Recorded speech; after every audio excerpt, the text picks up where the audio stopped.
Welcome to our channel pharma unit. ये video pharmaceutics के chapter 1 का थर्ड पार्ट होने वाला है। अगर आपने इस चैप्टर के बाकी के पार्ट्स नहीं देखे हैं तो इस चैप्टर के प्लेलिस्ट का लिंक आपको डिस्क्रिप्शन बॉक्स में मिल जाएगा।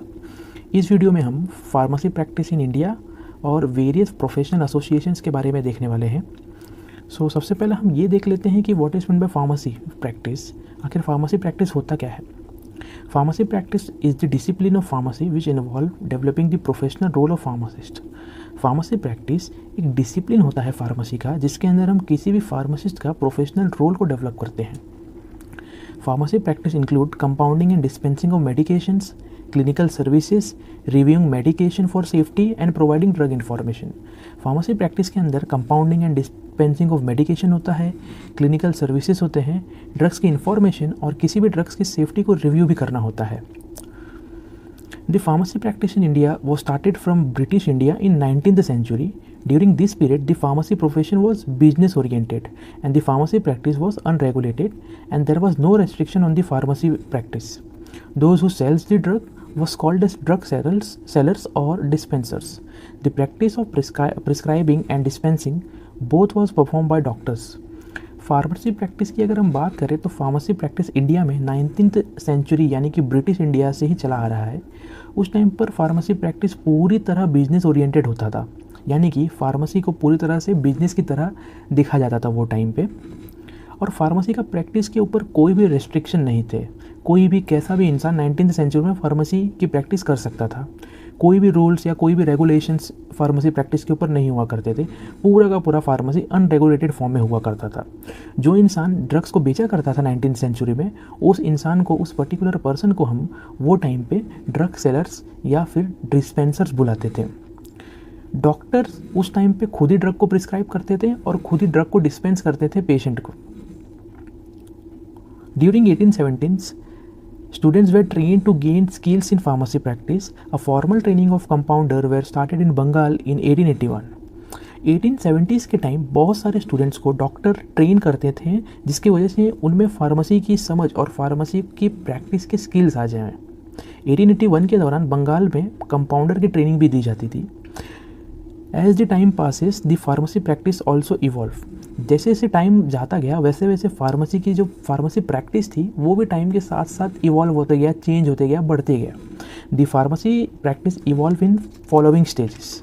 First traditional era, second scientific era, third clinical era and fourth industrialisation era and fifth one is pharmaceutical care era. तो सबसे पहले हम ये देख लेते हैं, सबसे पहले ट्रेडिशनल एरा के बारे में देखते हैं। It was the starting period of 20th century.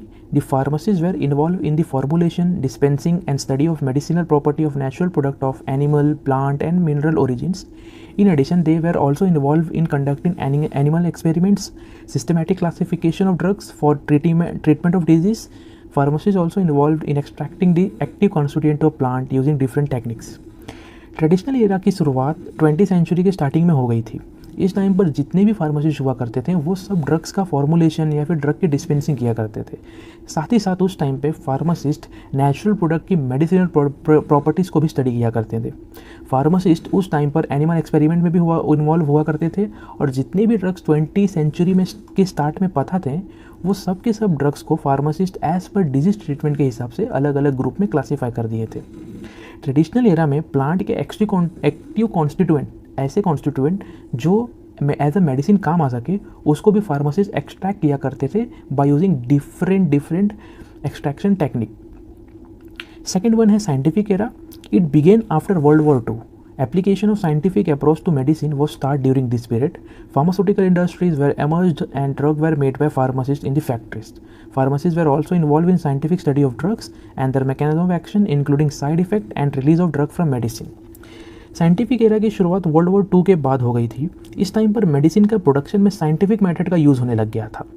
अब ये साइंटिफिक मेथड या फिर साइंटिफिक अप्रोच मतलब क्या होता है। साइंटिफिक अप्रोच या साइंटिफिक मेथड एक ऐसा मेथड होता है, एक ऐसा अप्रोच होता है जिसके अंदर साइंस का इन्वॉल्वमेंट हो। फार्मास्यूटिकल इंडस्ट्रीज़ इस टाइम पे बहुत अच्छे तरीके से ग्रो होना चालू हो गए थे और फार्मासिस्ट जो 20th सेंचुरी के स्टार्टिंग में ड्रग को डिस्पेंस किया करते थे, अब वही फार्मासिस्ट फैक्ट्रीज में ड्रग की प्रोडक्शन करने लग गए थे। साथ ही साथ फार्मासिस्ट ड्रग की साइंटिफिक स्टडी भी स्टार्ट कर दिए थे करना। जैसे कि ड्रग्स का मैकेनिज्म ऑफ एक्शन क्या है, कि वो ड्रग बॉडी में किस तरीके से कहाँ पे जाके काम करता है, और ड्रग के साइड इफ़ेक्ट क्या हो सकते हैं, और ड्रग किस तरीके से एक मेडिसिन, एक कैप्सूल, एक टैबलेट से बाहर निकलता है। थर्ड वन है clinical era.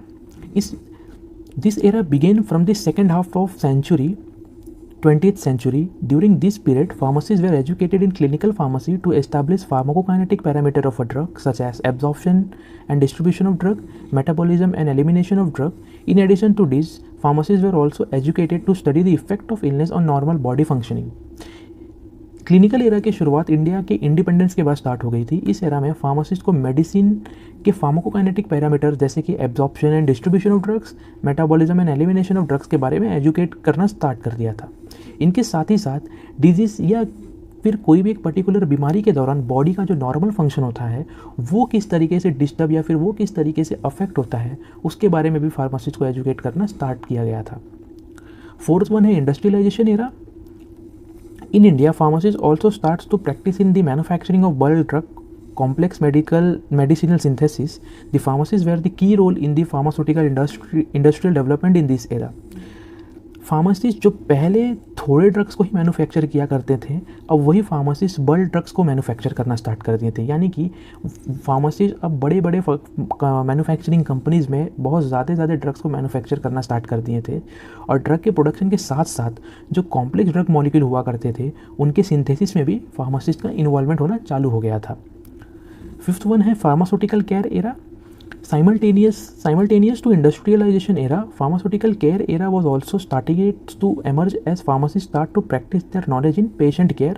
Pharmacists involved in monitoring response to therapy, educating the patient about the medicine. Industrialisation era के साथ साथ फार्मास्यूटिकल केयर एरा भी स्टार्ट हो गया था। फार्मासिस्ट जो पहले सिर्फ ड्रग को डिस्पेंस और ड्रग को मैन्युफैक्चर किया करते थे, अब वही सेम फार्मासिस्ट पेशेंट को उनके डिजीज़ और उनके मेडिकेशन के बारे में उनको एजुकेट करना, उनको कंसल्ट करना स्टार्ट कर दिए थे। नेक्स्ट हम ये देख लेते हैं कि कौन कौन से डिफरेंट प्रोफेशनल एसोसिएशन प्रेजेंट है इंडिया में। So first one, Indian pharmaceutical association Mumbai 1939। Indian pharmaceutical association ये मुंबई में है और इसकी जो शुरुआत थी वो हुई थी 1939 में। ये the oldest association of pharmaceutical profession in India with over 13,000 members actively involved in advising the government on matter of professional importance. ये एसोसिएशन एक बहुत ही पुराना फार्मास्यूटिकल एसोसिएशन है इंडिया में, जिसके अंदर 13,000 से भी ज़्यादा मेंबर है जो एक्टिवली इंडियन गवर्नमेंट को एडवाइस देते हैं फार्मेसी प्रोफेशनल की इंपॉर्टेंस पे। सेकंड है all India organisation of chemist and druggist. It has retail and wholesale pharmacist as it members and it has office at taluka, district and state level with the name chemist and druggist association. ये association retail and wholesale pharmacist ने start की थी और इस association के जो offices हैं वो तालुका लेवल पे, डिस्ट्रिक्ट लेवल पे और स्टेट लेवल पर केमिस्ट एंड ड्रगिस्ट एसोसिएशन के नाम पे प्रेजेंट है। थर्ड वन है इंडियन ड्रग मैन्युफैक्चर एसोसिएशन। ये एसोसिएशन प्रेजेंट है मुंबई में और इसकी शुरुआत की गई थी 1961 में। It has over 1000 Indian large, medium and small industries and state boards and was established to provide safe, efficacious and affordable quality medicine. इस एसोसिएशन में 1000 से भी ज़्यादा छोटे बड़े मीडियम इंडस्ट्रीज़ हैं। ये एसोसिएशन इसलिए इस्टेब्लिश किया गया था क्योंकि ये हेल्प कर सके पेशेंट की, उनको प्रोवाइड कर सके एफोर्डेबल और अच्छे मेडिसिन। फोर्थ है all India cosmetic manufacturer association. इस एसोसिएशन की शुरुआत 1964 में की गई थी। It is the only cosmetic association that promotes and protect the small scale cosmetic manufacturing industries in India. ये एकमात्र कॉस्मेटिक एसोसिएशन है जो छोटे कॉस्मेटिक इंडस्ट्रीज़ को प्रमोट भी करती है और उनको बड़े बड़े कॉस्मेटिक इंडस्ट्रीज़ के एक्सप्लॉयटेशन से भी बचाती है। फिफ्थ वन है एसोसिएशन ऑफ फार्मेसी टीचर जो कि बेंगलोर में है। इसकी शुरुआत 1966 में की गई थी। It's an association that was founded for better inter communication and promotion of excellence in pharmacy education. ये एक ऐसा एसोसिएशन है जो कि फार्मेसी एजुकेशन के एक्सीलेंस को प्रमोट करता है। सिक्स्थ वन है इंडियन हॉस्पिटल फार्मासिस्ट एसोसिएशन जो कि पिलानी में मौजूद है और इसकी शुरुआत की गई थी 1963 में। It is the national professional body of hospital pharmacist engage in practice of pharmacy. ये एसोसिएशन हॉस्पिटल फार्मासिस्ट द्वारा बनाया गया था। 7th वन है organisation of pharmaceutical producers of India. इसकी शुरुआत की गई थी 1965 में। It represent the research based pharmaceutical companies in India. ये ऑर्गेनाइजेशन जितने भी रिसर्च बेस्ड इंडस्ट्रीज हैं उनको रिप्रेजेंट करता है। 8th वन है बल्क ड्रग मैन्युफैक्चरर एसोसिएशन, जो कि हैदराबाद में प्रेजेंट है और इसकी शुरुआत की गई थी 1991 में।